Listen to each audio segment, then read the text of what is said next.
আজকে বিকেলে হঠাৎ করে এলাকার এক আপুর ছাদে আসলাম। আপুর ছাদে এসে অনেক ভালো লাগলো। ছাদের উপর কি সুন্দর ফুল গাছ, সবজি বাগান আর অনেক রকমের ফুল গাছ আছে। এটা একটা ফুল গাছ, অনেক সুন্দর সাদা কালার।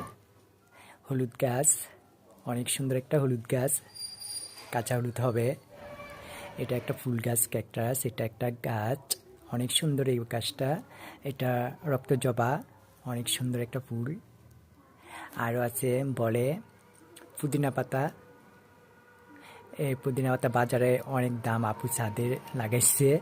এই অনেক রকম ফুল আছে, মেটস গাছ। পাশাপাশি দেখুন আরও অনেক রকমের গোলাপ, সুপারি গাছ, পিছনে মসজিদ, আরও জঙ্গল পিছনে দেখেন কি সুন্দর।